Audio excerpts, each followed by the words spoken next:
ಈ ಸ್ವತ್ತು ತಂತ್ರಾಂಶ 2.0ಯಲ್ಲಿ ನಮೂನೆ 11A ಮತ್ತು 11Bಗಳನ್ನು ಮುದ್ರಿಸುವ ವಿಧಾನವನ್ನು ಈ ವಿಡಿಯೋದಲ್ಲಿ ತೋರಿಸಲಾಗಿದೆ.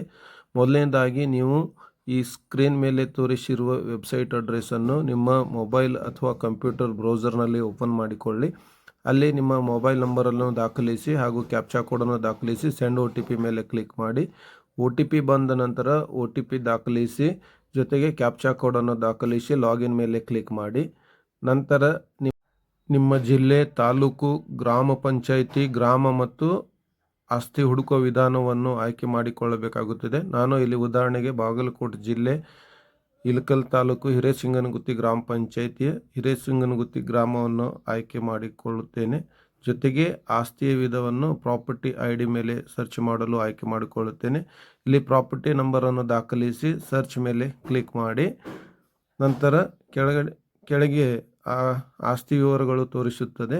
ಅದರಲ್ಲಿ ನ್ಯೂ ಪ್ರಿಂಟ್ ಆಪ್ಷನ್ಸ್ ಮೇಲೆ ಕ್ಲಿಕ್ ಮಾಡಿದಾಗ ಫೀಯನ್ನು ಇಲ್ಲಿ ತೋರಿಸುತ್ತದೆ. ನೀವು ವ್ಯೂ ಬ್ರೇಕ್ ಡೌನ್ ಮೇಲೆ ಕ್ಲಿಕ್ ಮಾಡಿ ನಿಮ್ಮ ಆಸ್ತಿ ವಿವರ ಬಾಕಿ ಇರುವ ತೆರಿಗೆಯನ್ನು ಸಹಿತ ನೀವು ಗಮನಿಸಬಹುದು. ಇಲ್ಲಿ ಒಂದು ವಿಷಯ ನೆನಪಿಡಬೇಕು, ನೀವು ಈ ನಮೂನೆಯನ್ನು ಮುದ್ರಿಸಿಕೊಳ್ಳಬೇಕಾದಲ್ಲಿ ಬಾಕಿ ಇರುವ ಎಲ್ಲ ತೆರಿಗೆಗಳು ಹಾಗೂ ನಮೂನೆ ಮುದ್ರಣ ಫೀ 50 ರೂಪಾಯಿಯನ್ನು ಪಾವತಿ ಮಾಡಬೇಕಾಗಿರುತ್ತದೆ. ನಂತರ ನಿಮ್ಮ ಹಣ ಪಾವತಿ ಮಾಡುವ ವಿಧಾನವನ್ನು ನೀವು ಆಯ್ಕೆ ಮಾಡಿಕೊಂಡು ಅಲ್ಲಿ ನಿಮ್ಮ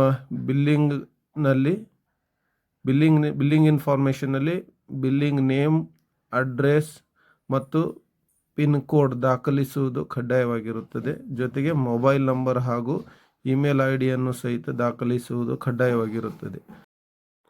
ಮೊಬೈಲ್ ವಿವರ ಮತ್ತು ಇಮೇಲ್ IDಯನ್ನು ದಾಖಲಿಸಿದ ನಂತರ ನೀವು ಆಯ್ಕೆ ಮಾಡಿಕೊಂಡ ಹಣ ಪಾವತಿಯ ವಿಧಾನದಂತೆ ಹಣವನ್ನು ಪಾವತಿಸಬೇಕು. ನಾನು ಇಲ್ಲಿ UPI ಮೂಲಕ ಹಣ ಪಾವತಿ ಮಾಡಲು ಆಯ್ಕೆ ಮಾಡಿಕೊಂಡಿರುವುದರಿಂದ ನಾನು UPI IDಯನ್ನು ದಾಖಲಿಸಿ ವೆರಿಫೈ UPI ಮೇಲೆ ಕ್ಲಿಕ್ ಮಾಡಿಕೊಳ್ಳುತ್ತೇನೆ. ನಂತರ ಮೇಕ್ ಪೇಮೆಂಟ್ ಮೇಲೆ ಕ್ಲಿಕ್ ಮಾಡಿ ನಿಮ್ಮ ಫೋನ್ಪೇ, ಗೂಗಲ್ ಪೇಯನ್ನು ಓಪನ್ ಮಾಡಿಕೊಂಡು ಹಣ ಪಾವತಿಯನ್ನು ಪೂರ್ಣಗೊಳಿಸಬೇಕು. ಹಣ ಪಾವತಿಯು ಪೂರ್ಣಗೊಂಡ ನಂತರ ನಮೂನೆ 11A ಮತ್ತು 11Bಯು ಸ್ವಯಂಚಾಲಿತವಾಗಿ ಡೌನ್ಲೋಡ್ ಆಗುತ್ತದೆ.